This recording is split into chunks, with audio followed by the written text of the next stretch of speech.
Good afternoon, students. Today we will see the next activity, and that is of a bridge course, and that is work, energy, mechanical energy. Types of mechanical energy are kinetic energy, potential energy, law of conservation of energy, and then we will see the free fall. What is free fall and power?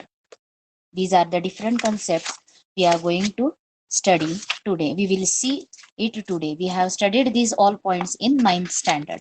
So, what is work? When we say that work is done, the work is a physical quantity, and work is said to be done when force applied on an object causes displacement of the object.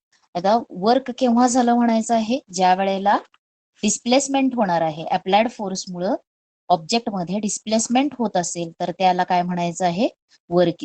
At that time we can say that work is done. आता याच्यामध्ये तुम्हाला इथे different pictures दाखवलेले आहेत. मग त्याच्यामध्ये work होतंय कोणत्या कोणत्या ऑब्जेक्ट मध्ये, डिस्प्लेसमेंट अप्लाइड फोर्समुळे जर डिस्प्लेसमेंट झाली तर काय म्हणता येणार आहे, वर्क इज डन. आता work is a physical quantity आणि त्याचा फॉर्म्युला काय, work is equal to it is product of force and displacement. Work is product of force and displacement. आता हा कोणता प्रॉडक्ट असतो, तर it is a cross product. म्हणजेच वर्क ही कोणती क्वांटिटी आहे, इट इज अ वर्क. हा इथं फॉर्म्युला तुम्हाला दिलेला आहे बघा.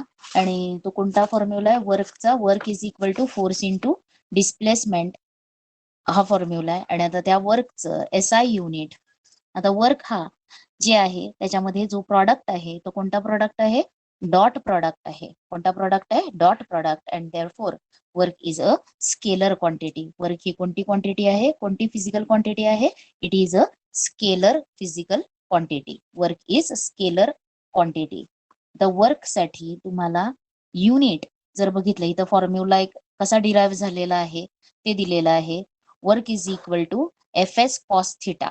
आता हा थिटा म्हणजे काय असणार आहे, angle between applied force and displacement. Applied force and displacement of object, त्यांच्यामधला जो अँगल आहे तो आहे थिटा, आणि त्याचा कोणता रेशिओ घ्यायचा आहे, कॉस रेशिओ. म्हणून work is equal to FS cos theta हा काय येणार आहे, फॉर्म्युला असणार आहे. आणि आता या कॉस थिटाला सायन्स काय असणार आहे, तुम्ही ट्रिग्नॉमेट्री मध्ये कॉस रेशिओ बघितलेला आहे. मग कॉस ची व्हॅल्यू ही कुठून कुठपर्यंत असते, -1 to 1 या व्हॅल्यू मध्ये असते. -1 to 1, -1 0 आणखीन 1 अशा कॉसला काय असणार आहे, डिफरंट व्हॅल्यूज. मग इथं तुम्हाला डिफरंट अँगल्स दिलेले आहेत. थिटाची व्हॅल्यू 0 डिग्री असेल तर कॉस 0 ची व्हॅल्यू काय असते, 1.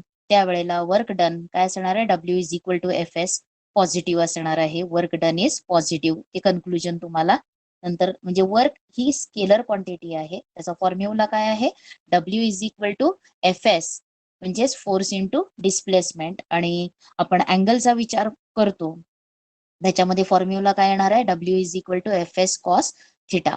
आता थिटाच्या 3 व्हॅल्यूज साठी कॉसच्या 3 व्हॅल्यूज इथं दिलेल्या आहेत, आणि त्याच्यावरून वर्क हे काय असणार आहे, पॉझिटिव्ह, 0 आणि निगेटिव्ह हे 3 होऊ शकणार आहेत.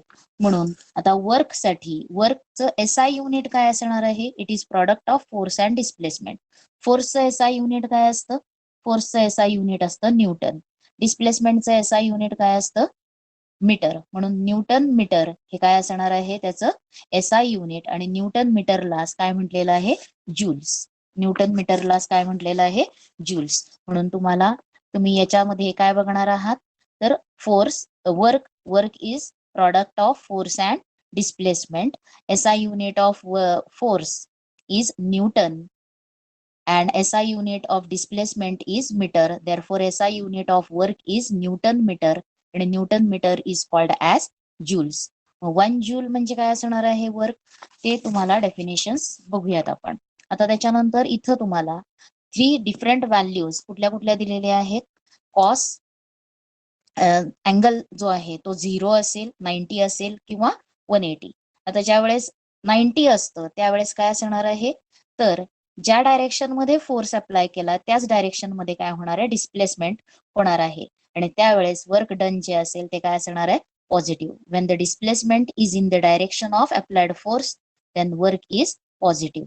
त्याच्यानंतर अँगल काय आहे फोर्स आणि डिस्प्लेसमेंट मधला 90 डिग्रीज, म्हणजेच अप्लाइड फोर्स आणखीन डिस्प्लेसमेंट यांच्यामधला अँगल 90 डिग्रीज असेल तर काय होणार आहे, तिथे वर्क डन हे 0 असणार आहे, कारण का कॉस 90 ची व्हॅल्यू काय असते 0. कॉस 90 ची व्हॅल्यू काय येणार आहे इथं 0, म्हणून W into F S into 0 म्हणजे येणार आहे वर्क डन 0.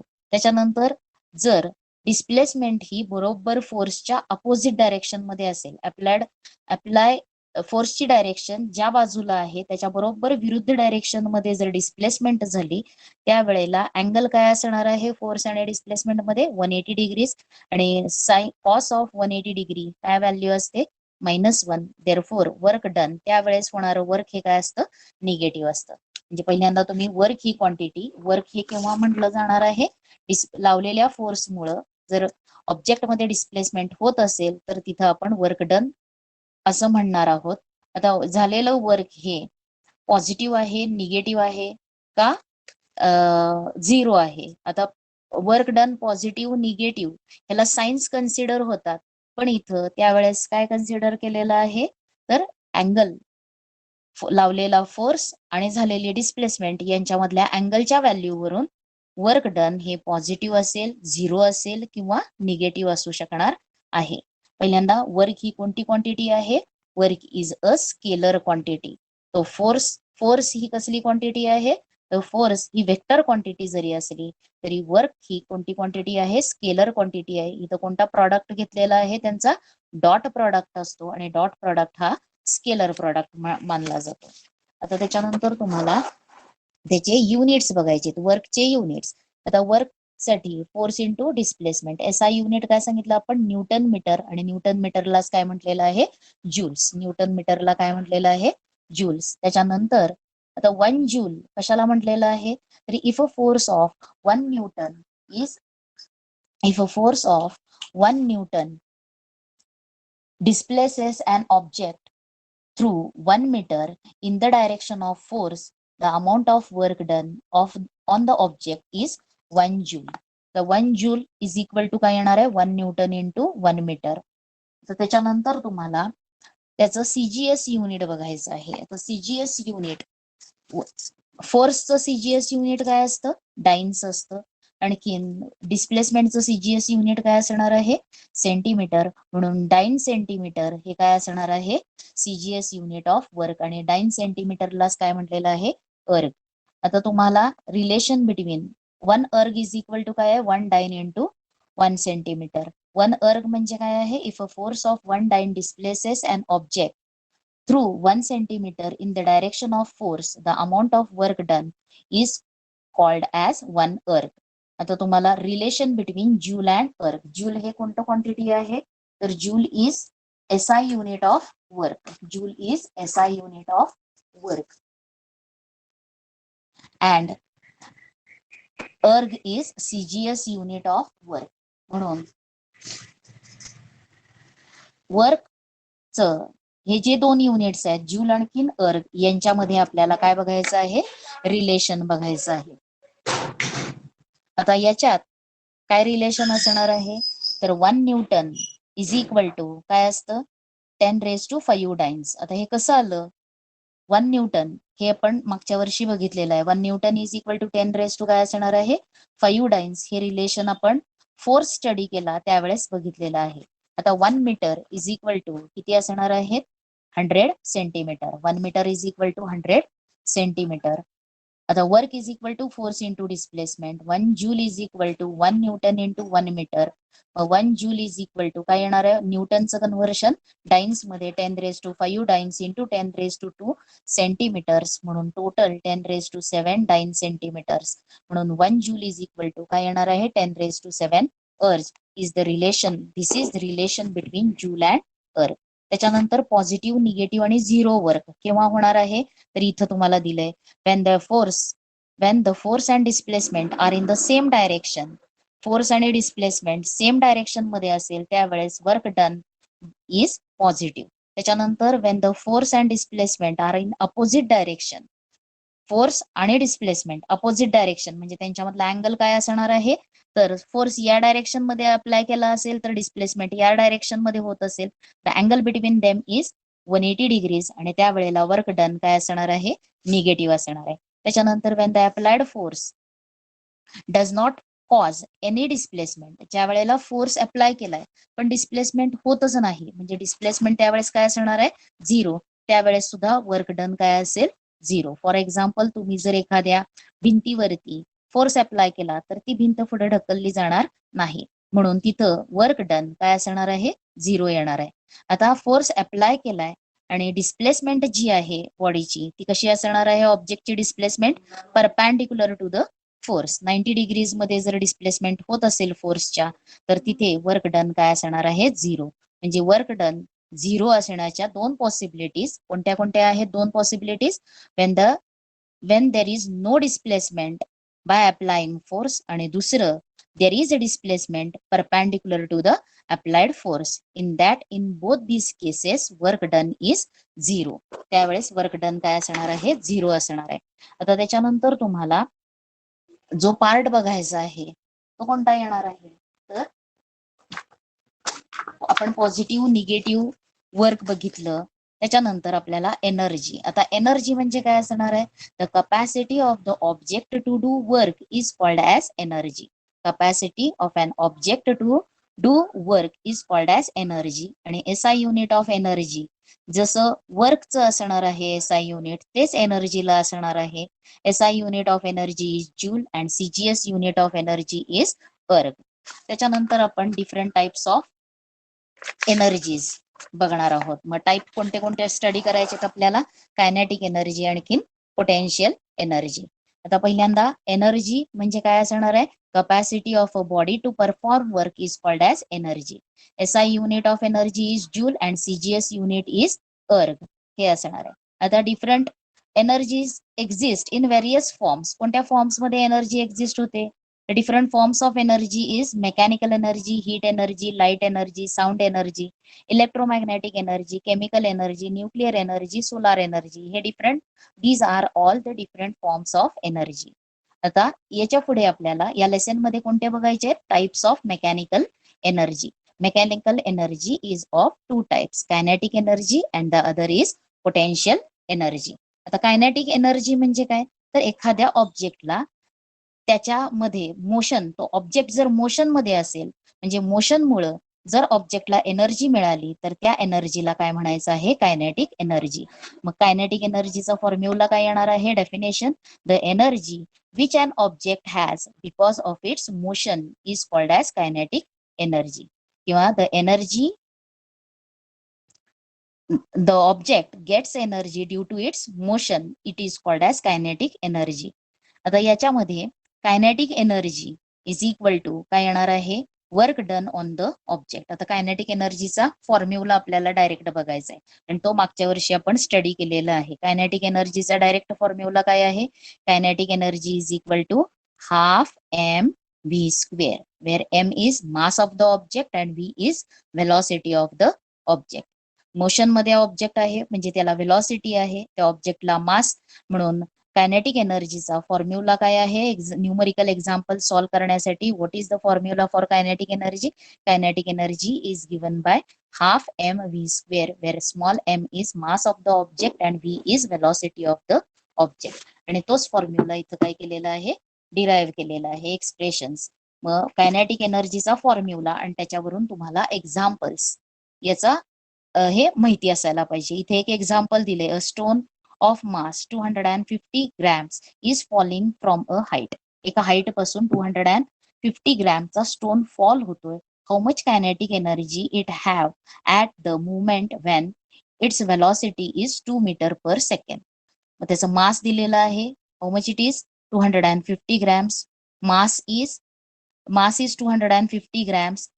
त्याचं कन्व्हर्शन कशामध्ये केलंय, ग्रॅम्सचं कन्व्हर्शन केजी मध्ये केलेलं आहे, म्हणून mass is equal to 0.25 KG आणि व्हेलॉसिटी जी आहे ती 2 मीटर पर सेकंड. आता त्या व्हॅल्यूज घातल्या तर कायनेटिक एनर्जी हे सिम्प्लिफाय केल्यावरती किती आलेलं आहे, 0.5 ज्यूल्स. एनर्जीचं युनिट एसआय युनिट काय आहे, ज्यूल्स. आता याच्यानंतर कायनेटिक एनर्जी झाल्यानंतर कोणती एनर्जी बघायची आहे? Potential energy. आता पोटेन्शियल एनर्जी याच्यामध्ये तुम्हाला इथं काही एक्झाम्पल्स दिलेले आहेत. अन arrow is released from the stretched bow. Water kept at a height flows through the pipe into the tap below. त्याच्यानंतर compressed spring is released. काय होणार आहे हे इथं तुम्हाला विचारलेलं आहे. आता when the spring compressed spring release केल्यानंतर काय होणार आहे? तिथे त्या स्प्रिंग मुळे काही वर्क केलं जाणार आहे. जर ऑब्जेक्टला ती स्प्रिंग असेल तर तो ऑब्जेक्ट रोटेट केला जाईल, फिरला जाईल, असं म्हणजे कॉम्प्रेस्ड स्प्रिंग मुळे काय होणार आहे? एक वर्क केलं जाणार आहे. त्या स्प्रिंगची पोझिशन जी आहे ती पोझिशन काय केलेली आहे? तिला एक स्पेसिफिक पोझिशन मिळालेली आहे आणि त्या पोझिशन मुळे एक स्टोर्ड एनर्जी तिच्यामध्ये असणार आहे आणि त्या एनर्जीमुळे वर्क केलं जाणार आहे. ज्या वेळेला धनुष्य बाण असतो त्याच्यामधली आपण बाण सोडायचा असतो त्यावेळेस धनुष्याची जी काही दोर असतो तो काय केला जातो? स्ट्रेच केला जातो आणि त्याच्यावरती ताण दिला जातो आणि ज्यावेळेस आपण ताणतो दोर त्यावेळेस त्या ताणलेल्या दोरीमध्ये काय असते? एक स्टोर्ड एनर्जी असते आणि जर आपण त्याच्यावरचा स्ट्रेच रिलीज केला, ताण ट्रेस जर जो काही रिलीज केला तर काय होणार आहे? The arrow moves in forward direction. त्याच्यामुळे वर्क परफॉर्म होणार आहे. मग what is potential energy? The energy stored in the object because of its specific state or position is called as potential energy. म्हणजे पोटेन्शियल एनर्जी ही काय आहे? Stored energy in the object. आणि ही stored energy कशामुळे होणार आहे? Due to its specific state. तिचं स्पेसिफिक स्टेट किंवा त्याची पोझिशन. आता एखादा ऑब्जेक्ट, आता जर वॉटर घेतलं तर water stored in dam. Water जर आपण डॅम मध्ये स्टोअर केलं तर वॉटर हे काय होणार आहे? त्याची हाईट वाढली जाणार आहे आणि वॉटर स्टोर्ड इन डॅम याच्यामध्ये काय होणार आहे? कोणती एनर्जी असणार आहे? ती पोटेन्शियल एनर्जी असणार आहे. एखादा दगड आहे आणि तो दगड जर आपण टेकडीवरती नेऊन ठेवला, टेकडीवरती असेल आणि जर तो त्याच्यामध्ये थोडासा तो काय होणार आहे? तिथून तो खाली फॉल होणार आहे. म्हणजे एखादी वस्तू जमिनीपासून काही उंचीवरती ठेवली तरी सुद्धा काय होणार आहे? त्याच्यामध्ये एक स्टोर्ड एनर्जी येणार आहे. झाडाची फांदी आपण वाकवली तर वाकवलेल्या फांदीमध्ये त्याची पोझिशन चेंज झाली, त्याला एक स्पेसिफिक स्टेट मिळाली किंवा पोझिशन त्या फांदीची चेंज झाली म्हणून त्या फांदीमध्ये एक स्टोर्ड एनर्जी असणार आहे आणि ज्या वेळेस आपण ती फांदी रिलीज करू त्यावेळेस ती पुन्हा ओरिजिनल पोझिशनला जाणार आहे. त्याच्यानंतर तुम्हाला पोटेन्शियल एनर्जीचं एक्सप्रेशन काय आहे? What is formula for potential energy? तर पोटेन्शियल एनर्जी ही कशानं डिनोट केली जाणार आहे? Work is equal to force into displacement. आता फोर्स साठी आपण कायनेटिक इक्वेशन्स मध्ये सेकंड इक्वेशन बघितलं होतं. फोर्स इज इक्वल टू काय आहे? Newton second equation of motion. त्याच्यामध्ये force is equal to MA, mass into acceleration, हे बघितलं. आता पोटेन्शियल एनर्जी मध्ये ऑब्जेक्ट हा काय केला जाणार आहे? त्याला एक हाईट दिली जाणार आहे. म्हणजेच तो अर्थ सरफेस पासून काही उंचीवर असेल. म्हणजेच इथं acceleration due to gravity. Acceleration हा ए जो आहे तो कशाने रिप्लेस होणार आहे? ऍक्सेलरेशन ड्यू टू ग्रॅव्हिटीनं रिप्लेस होणार आहे. म्हणून फोर्स इज इक्वल टू काय येणार आहे फॉर्म्युला? mg. एफ इज हा कशाने रिप्लेस होणार आहे? Force mg. आणि डिस्प्लेसमेंट जी आहे ती h न डिनोट होणार आहे. म्हणून पोटेन्शियल एनर्जीचा फॉर्म्युला काय येणार आहे? Potential energy is equal to mgh. m म्हणजे mass of object, g is acceleration due to gravity and h म्हणजे काय आहे? Height of object above the earth surface. मग त्याची जी काय झालेली उंची अर्थ सरफेस पासून असलेली हाईट. आता त्याच्यानंतर इथं तुम्हाला एक एक्झाम्पल दिलंय. 500 kg water is stored in the overhead tank of a 10 meter high building. Calculate the amount of potential energy stored in the water. आता वॉटर कुठं स्टोअर झालेलं आहे? तर वॉटर हे जमिनीपासून उंचीवर आहे. किती उंचीवरती आहे? 10 मीटर हाय बिल्डिंग वरती एक ओव्हरहेड टँक आहे आणि त्याच्यामध्ये 500 kg वॉटर आहे. मग ह्या 500 kg मध्ये किती पोटेन्शियल एनर्जी आहे हे विचारलेलं आहे. मग हाईट किती आहे वॉटरची जमिनीपासून? तर 10 मीटर्स. त्याच्यानंतर मास ऑफ वॉटर किती आहे? 500 kg. आता हे मीटर केजी हे दोन्हीही काय आहेत SI युनिट मध्ये आहेत, त्याच्यामुळे तुम्हाला कन्व्हर्शन करायला लागणार नाही. आणि जी ची व्हॅल्यू काय असते acceleration due to gravity 9.8 metre per second square. मग ही व्हॅल्यूज या घातल्या पोटेन्शियल एनर्जीच्या फॉर्म्युल्यामध्ये MgH, तर किती येणार आहे potential energy is equal to 49,000 joules. एवढी पोटेन्शियल एनर्जी 500 kg वॉटर मध्ये असणार आहे. आता त्याच्यानंतर we have seen different forms of energy. Energy exist in different forms हे बघितलेलं आहे. मग आता काय होणार आहे, ती एनर्जी यूज होत असताना एका form total energy in the universe is constant. Total energy जी आहे ती काय आहे कॉन्स्टंट आहे आणि it is transferred from one form to another form. आता इथं जो हा पार्ट दिलेला आहे तो बघायचा आहे. इथं पोटेन्शियल एनर्जी बघितली, कायनेटिक एनर्जी बघितली, हाफ mv². कायनेटिक एनर्जीचा फॉर्म्युला काय आहे हाफ mv². इथं हाफ राहिलेला आहे. त्याच्यानंतर पोटेन्शियल एनर्जी आणि पोटेन्शियल एनर्जीचा फॉर्म्युला काय आहे mgh. आता कायनेटिक एनर्जीचे एक्झाम्पल्स कोणते कोणते असू शकतात, give examples of kinetic energy म्हटल्यावरती कोणते एक्झाम्पल देता येणार आहेत, फ्लोईंग वॉटर काय असणार आहे फ्लोईंग वॉटर. त्याच्यानंतर ब्लोईंग विंड वारा वाहतो त्याच्यामध्ये कायनेटिक एनर्जी असणार आहे. त्याच्यानंतर हे एक्झाम्पल्स कशाचे आहेत कायनेटिक एनर्जी. आता इलेक्ट्रिक मोटर जर बघितली तर इलेक्ट्रिक मोटर मध्ये जे काही कॉईल आहे ती काय होणार आहे रोटेट होणार आहे आणि त्या कॉईलला जे काही ब्लेड्स लावलेले असतील तर ते रोटेट होणार आहेत. मग तिथे कायनेटिक एनर्जी असणार आहे. मग त्याच्यानंतर पोटेन्शियल एनर्जीचे एक्झाम्पल्स कोणते कोणते देऊ शकता, तर द स्ट्रेच्ड बो हॅज पोटेन्शियल एनर्जी. त्याच्यानंतर जी काही वॉटर स्टोअर केलेलं आहे at a height, water stored at a height has potential energy. त्याच्यानंतर स्प्रिंग जी आहे त्या स्प्रिंग वरती आपण दाब देऊन कमी करता येणार आहे किंवा तिला वाउंड करता येणार आहे, पिरगाळता येणार आहे, वाइंडिंग्स दिले जाणार आहेत. आणि त्या वाइंडिंग मुळे किंवा कॉम्प्रेस्ड स्प्रिंग या दोघांच्या मध्ये काय असणार आहे स्टोर्ड एनर्जी असणार आहे आणि त्याच्यामुळं वर्क केलं जाणार आहे. मग स्टोर्ड एनर्जी कॉम्प्रेस्ड स्प्रिंग हे कशाचं एक्झाम्पल येणार आहे पोटेन्शियल एनर्जीचं येणार आहे. त्याच्यानंतर वाइंडिंग स्प्रिंग इज वाउंडेड, मग ते सुद्धा कशाचं एक्झाम्पल येणार आहे पोटेन्शियल एनर्जीचं येणार आहे. त्याच्यानंतर वॉटर स्टोर्ड इन डॅम म्हटल्यावरती कोणती एनर्जी असणार आहे त्याच्यामध्ये पोटेन्शियल एनर्जी. आता if water is allowed to fall from a height, म्हणजे ते वॉटर जर पडणारं पाणी वरून खाली पडणारं पाणी जे आहे त्याच्यामध्ये कोणती एनर्जी असणार आहे तर कायनेटिक एनर्जी असणार आहे. वरती आहे त्यावेळेस त्याच्यामध्ये काय असणार आहे पोटेन्शियल एनर्जी. फॉल होत असताना त्या पोटेन्शियल एनर्जीचं कन्व्हर्शन कशात होणार आहे कायनेटिक एनर्जी मध्ये होणार आहे. आता त्याच्यानंतर तुम्हाला ट्रान्सफॉर्मेशन ऑफ एनर्जी. आता याच्यामध्ये एनर्जीचे डिफरंट फॉर्म्स आपण मगाशी बघितले किती आहेत. आणखीन आता आपण घरामध्ये इलेक्ट्रिसिटी ही एनर्जी वापरतो. आता इलेक्ट्रिसिटीचं कन्व्हर्शन मेकॅनिकल एनर्जी मध्ये होत असतं आणि त्याच्यामध्ये डिव्हाइस कोणतं आहे इंजिन असेल आणि दुसरं कोणतं दिलेलं आहे फॅन. घरामध्ये जो इलेक्ट्रिक फॅन आहे तो इलेक्ट्रिक फॅन काय करणार आहे converts electrical energy into mechanical energy. त्याचबरोबर मेकॅनिकल एनर्जी आता लाईट गेल्यानंतर काय होते म्हणजे इलेक्ट्रिसिटी जनरेट करायला लागते, इलेक्ट्रिसिटी जनरेट होते आणि ती इलेक्ट्रिसिटी जनरेट कुठं होत असते तर जनरेटर्स मध्ये होत असते. मग जनरेटर्स डिफरंट टाइप्सचे आहेत. विंड एनर्जीचं कन्व्हर्शन इलेक्ट्रिकल एनर्जी मध्ये होणार आहे. फ्लोईंग वॉटरमध्ये असलेल्या एनर्जीचं कन्व्हर्शन इलेक्ट्रिकल एनर्जी मध्ये होणार आहे. म्हणजेच मेकॅनिकल एनर्जीचं कन्व्हर्शन इलेक्ट्रिकल एनर्जी मध्ये होणार आहे आणि ते करणारे डिव्हाइस कोणते आहेत जनरेटर आहे.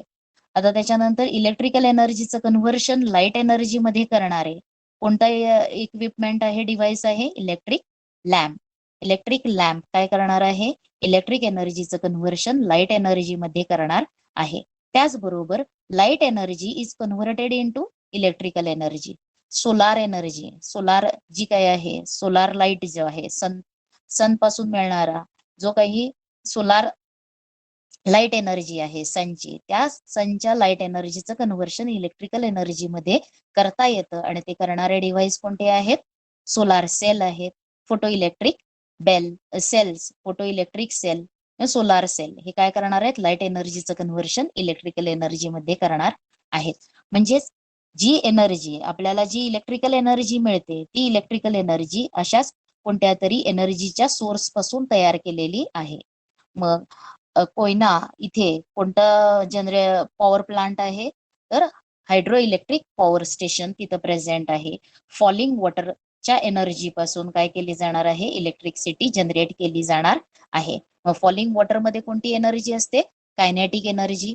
पहिल्यांदा वॉटर स्टोर्ड इन डॅम, याच्यामध्ये पोटेन्शियल एनर्जी, त्याचं कन्व्हर्शन कायनेटिक एनर्जी मध्ये होणार आहे. आणि त्या कायनेटिक एनर्जी मध्ये मुळे जनरेटर्स मध्ये जे काही टर्बाईन्स बसवलेले आहेत, ते टर्बाईन्स रोटेट होणार आहेत इन हे लार्ज मॅग्नेटिक फील्ड मध्ये, ते रोटेट होणार आहेत आणि त्याच्यामुळे इलेक्ट्रिसिटी जनरेट होणार आहे.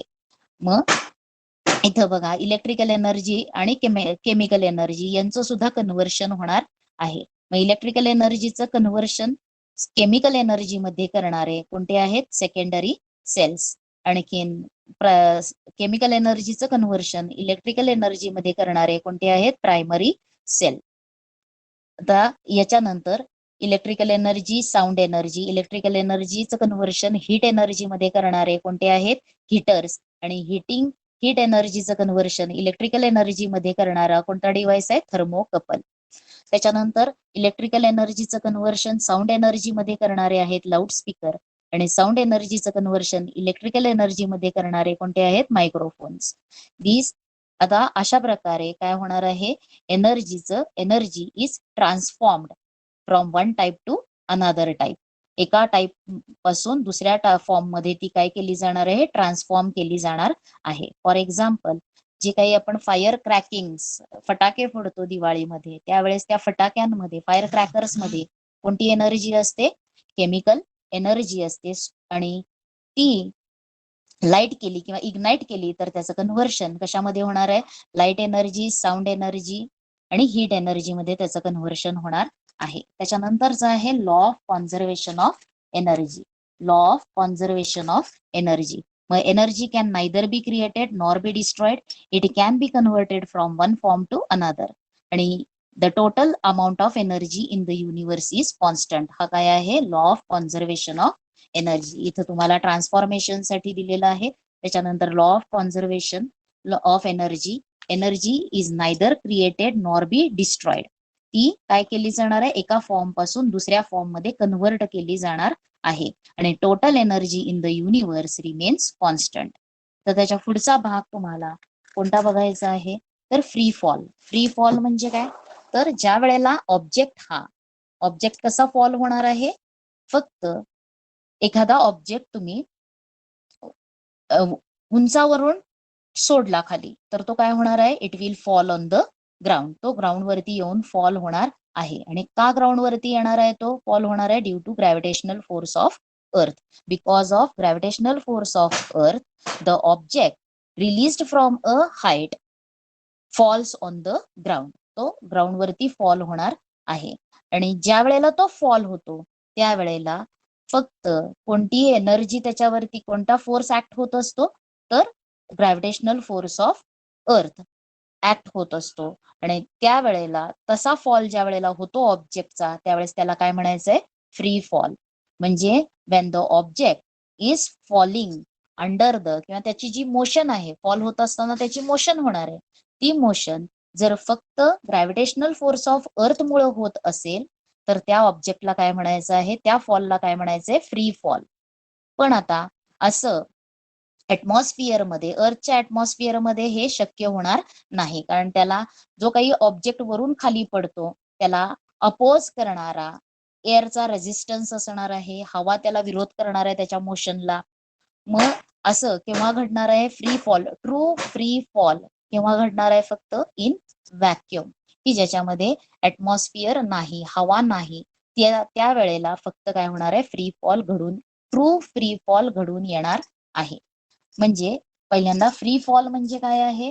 तर ज्या वेळेला आपण एखादा ऑब्जेक्ट उंचावरून खाली टाकतो, खाली सोडतो त्यावेळेस तो अर्थच्या ग्रॅव्हिटेशनल फोर्समुळं काय होणार आहे, त्याचं एक त्याला फ्री फॉल होणार आहे त्याचा, आणि तो फ्रीली फॉल होतो त्याच्यावरती फक्त कोणता फोर्स एक्सपिरियन्स होतो त्याच्यावरती, तर ग्रॅव्हिटेशनल फोर्स, याच्यामुळं तो खाली येतो आणि त्याला काय म्हटलेलं आहे, फ्री फॉल. आता ते फ्री फॉल होत असताना त्यांच्यामध्ये पोटेन्शियल एनर्जी आणि पोटेन्शियल एनर्जीचं कन्व्हर्शन कशात होत असतं, कायनेटिक एनर्जी. आता इथे एक तुम्हाला एक्झाम्पल दाखवलेलं आहे. काय आहे एक्झाम्पल, तर एका हाईट वरती ए या पॉइंट पाशी हाईट किती आहे, टोटल एच एवढी हाईट आहे, आणि तिथं काय केलेलं आहे, एक object of mass M is falling, तो ऑब्जेक्ट खाली येत असेल. मग कोणते कोणते पॉइंट्स घेतलेले आहेत त्याचे कन्सिडर केलेले आहेत, ए पॉइंट आणखीन C point. A point is at height H from above the ground, and C point is at the ground, आणि B is in between A and B. B हा point कुठं आहे, between A and C. आता जो काही object आहे तो object H या हाईट पासून जर खाली येत असेल, फॉल होत असेल, तर त्या ऑब्जेक्टची डिफरंट पोझिशनसाठी टोटल एनर्जी कॅल्क्युलेट केली. आता ए या पोझिशन मध्ये तो ऑब्जेक्ट कुठं आहे, at height above the at a height H above the अर्थ.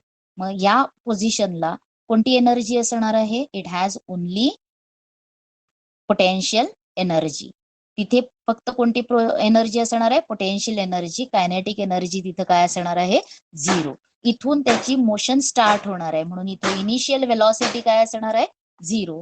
मग इनिशियल वेलॉसिटी 0, म्हणून कायनेटिक एनर्जी ऍट पॉइंट ए काय असणार आहे, 0. मग ऍट पॉइंट ए कोणती एनर्जी असणार आहे त्या ऑब्जेक्ट मध्ये, पूर्ण पोटेन्शियल एनर्जी, आणि ती किती असणार आहे, mgh एवढी असणार आहे. म्हणजे टोटल एनर्जी ऍट पॉइंट ए किती असणार आहे, mgh. त्याच्यानंतर आपण कोणत्या पॉइंटला बघायचं आहे, इथं दिलेलं आहे. आता बी पॉइंट पशी बघूयात. बी पॉइंट पशी म्हणजे ऑब्जेक्ट एक्स एवढं डिस्टन्स खाली आलेला आहे. मग बी हा पॉइंट सी पासून किती डिस्टन्स वरती आहे, एच मायनस एक्स एवढ्या डिस्टन्स वरती आहे. आता त्याला काहीतरी एक एनर्जी व्हेलॉसिटी त्याची असणार आहे, यू पासून ती इन्क्रीज होत गेलेली आहे, आणि बी पॉइंटची व्हेलॉसिटी जर व्ही बी न डिनोट केली तर तिथे त्याची व्हेलॉसिटी इक्वेशन कुठलं आहे, थर्ड इक्वेशन ऑफ मोशनचा यूज करून आपल्याला velocity at point B find करता येणार आहे. आणि कोणतं आहे, V B square is equal to U square plus काय आहे, third equation V square is equal to U square plus 2as. मग तिथं जर आपण व्हॅल्यू घातली तर V B square is equal to काय येणार आहे, 2gx. म्हणजे बी या पॉइंट पाशी कायनेटिक एनर्जी किती आहे, कायनेटिक एनर्जी काढायची half M V B square, म्हणून हाफ एम 2gx, म्हणजे कायनेटिक एनर्जी 2 कॅन्सल होईल, आणि तुम्हाला कायनेटिक एनर्जी ही किती येणार आहे, mgx. कुठल्या पॉइंट पाशी आहे ही कायनेटिक एनर्जी, बी पॉइंट पाशी. आता बी पॉइंट पाशी पोटेन्शियल एनर्जी फाइंड करायची. बी पॉइंट हा जमिनीपासून किती उंचीवरती आहे, एक्स एच मायनस एक्स एवढ्या उंचीवर आहे, म्हणून potential energy at point B mgh, H ची व्हॅल्यू त्याच्यामध्ये घातली तर mgh आतमध्ये मल्टिप्लाय करायचं mg न, किती येणार आहे, mgh मायनस काय येणार आहे, mgx. ही झाली potential energy at point B. आणि आता टोटल एनर्जी ऍट पॉइंट बी म्हणजे या दोघांचं काय करायचंय, ऍडिशन करायचंय. Kinetic energy plus potential energy. Kinetic energy किती आहे, mgx ही एनर्जी, त्याच्यानंतर potential energy mgh minus mgh x, हे कॅन्सल होईल, आणि टोटल एनर्जी ऍट पॉइंट बी किती मिळणार आहे तुम्हाला, mgh. बघा ए पॉइंट पाशी सुद्धा टोटल एनर्जी किती आलेली आहे, mgh. बी पॉइंट हा कुठला आहे, इन बिटवीन मोशन मध्ये असताना ऑब्जेक्टचा एक पॉइंट आपण घेतलाय बी, आणि त्या ठिकाणी सुद्धा टोटल एनर्जी ऑब्जेक्टची किती आहे, mgh.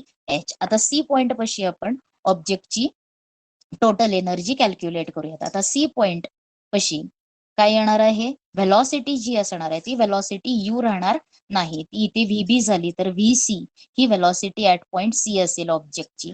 त्याची इनिशियल व्हेलॉसिटी काय आहे, 0, आणि किती डिस्टन्स तो खाली आलेला आहे, त्याचं डिस्प्लेसमेंट किती झालंय, एच एवढं झालेलं आहे.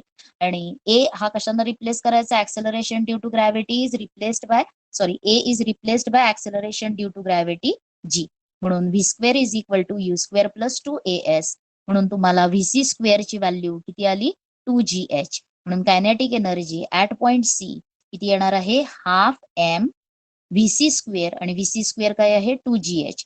म्हणून हाफ एम 2gh 2 कॅन्सल होईल. Kinetic energy at point C mgh.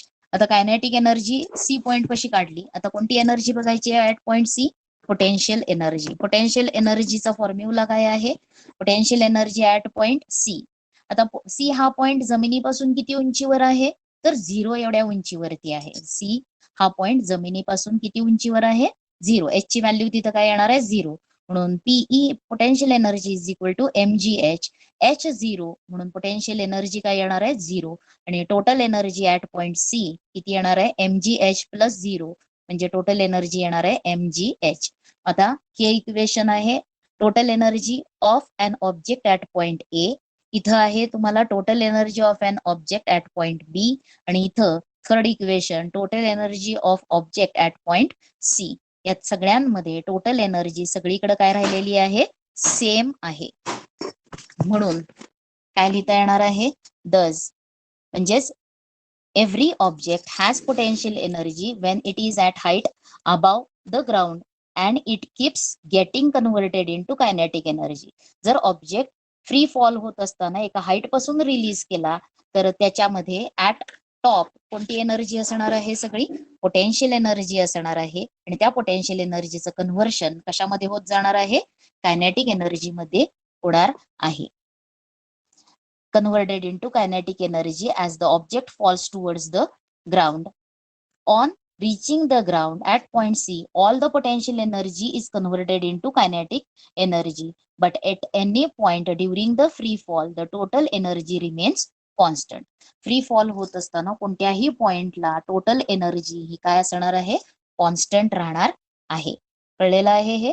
आता त्याच्यानंतरचा पार्ट कोणता बघायचा आपल्याला टॉपिक तो म्हणजे आहे पॉवर.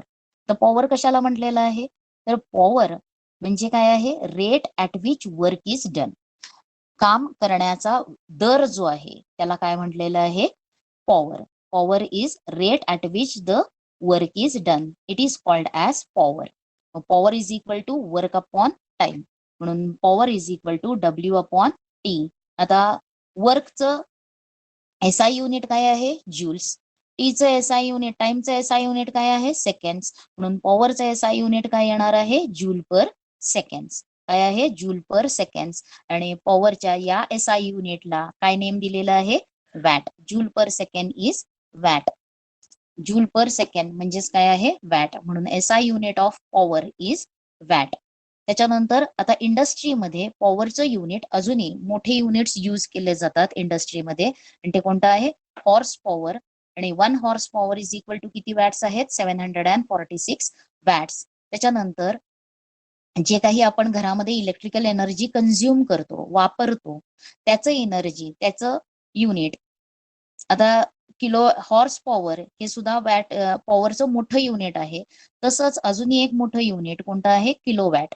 किलोवॅट हे सुद्धा काय आहे पॉवरचं मोठं युनिट आहे आणि 1 किलोवॅट इज इक्वल टू काय आहे 1000 वॅट. आता ज्या वेळेला आपण एनर्जी यूज करतो आता समजा इलेक्ट्रिकल एनर्जी जी आपण घरामध्ये यूज करतो ती यूज केलेली एनर्जी त्याचं युनिट काय असणार आहे. आता इलेक्ट्रिक पॉवर त्याची डेफिनेशन सुद्धा तुम्हाला पहिल्या लेसन मध्ये किंवा इलेक्ट्रिसिटी या चॅप्टर मध्ये थर्ड चॅप्टर मध्ये तुम्हाला बघायचं आहे. थर्ड किंवा फोर्थ चॅप्टर आहे त्याच्यामध्ये बघायला येईल. तर electrical energy power is equal to काय आहे वर्क अपॉन टाइम. मग electric power is equal to काय असणार आहे एनर्जी कंझ्युम्ड अपॉन टाइम. मग टोटल एनर्जी आपण किती वापरली टोटल इलेक्ट्रिकल एनर्जी किती वापरली. वर्क म्हणजेच काय आहे एनर्जी कंझ्युम्ड वापरलेली एनर्जी. मग इज इक्वल टू काय येणार आहे पॉवर इंटू टाइम. या दोघांचा काय होणार आहे प्रॉडक्ट. पॉवरचं एसआय युनिट काय आहे वॅट आणि टाइमचं एसआय युनिट काय आहे सेकंड्स. म्हणून वॅट सेकंड्स हे कशाचं युनिट असणार आहे एनर्जी कंझ्युमचं असणार आहे. आता घरामध्ये जी आपण इलेक्ट्रिकल एनर्जी वापरतो त्याचं कमर्शियल युनिट काय असतं किलोवॅट आवर. काय असतं त्याचं कमर्शियल युनिट द एनर्जी कंझ्युम्ड किंवा द युनिट इलेक्ट्रिकल एनर्जी कंझ्युम्ड त्याचं युनिट काय असणार आहे किलोवॅट आर. किलोवॅट आर हे असणार आहे इलेक्ट्रिकल एनर्जी कंझ्युमचं. म्हणून तुम्हाला किलोवॅट आरचं कन्व्हर्शन जूल मध्ये इथं कसं केलेलं आहे ते बघा. 1000 joules work performed in 1 second is 1 kilowatt power. मग energy used is equal to काय आहे, पॉवर इंटू टाइम. म्हणून 1 किलोवॅट आर हे काय असणार आहे, एनर्जी युजचं SI युनिट, मोठं युनिट, कमर्शियल युनिट असणार आहे. मग आता 1 किलोवॅट आरचं कन्व्हर्शन जूल्स मध्ये किती येणार आहे. 1 kilowatt is equal to 1000 watts. 1 hour is equal to how many seconds, 3600 seconds. आणि त्याच्यानंतर 1 kilowatt hour is equal to हे एवढे जूल्स येणार आहेत. म्हणजेच जर आपण डेसिमल पॉईंट दिला, किती झिरोज आहेत, 1 2 3 4 5 आणि इथं देणार आहे डेसिमल पॉईंट 6, म्हणून 3.6 into 10⁻6 joules. 1 kilowatt R is equal to how many joules? 3.6 into 10⁻6 joules असणार आहेत. The electricity used for domestic purpose is measured in units. आता घरामध्ये आपल्याला जे बिल येतं इलेक्ट्रिकलचं, त्याच्यामध्ये 1 किलोवॅट आर लाच काय म्हटलेलं आहे, 1 युनिट. आपण जर बिल बघितलं तर 2 युनिट वापरले, 10 युनिट वापरले असं आपल्याला लक्षात येतं. मग 1 युनिट म्हणजे किती असतं, 1 किलोवॅट आर एवढं असतं. मग त्या युनिटला दर असतो 2 रुपये 3 रुपये पर युनिट. मग त्याच्याप्रमाणे इलेक्ट्रिक बिल काय केलं जातं, कॅल्क्युलेट केलं जात असतं. आता हे झालं तुम्हाला हा लेसन, आणि त्या लेसन वरती तुम्हाला काही क्वेश्चन्स आहेत, ते क्वेश्चन्स आपण बघूयात. पॉवरची डेफिनेशन काय आहे, तर power is equal to work upon time. Electrical power consumed is equal to, त्याचं युनिट काय असणार आहे, power into time, kilowatt hour हे असणार आहे. आता इथं काही एक्झाम्पल्स दिले, क्वेश्चन्स दिलेले आहेत, ते मी तुम्हाला कन्व्हर्ट करून देणार आहे आणि त्याचे आन्सर्स तुम्हाला लिहायला आले पाहिजे.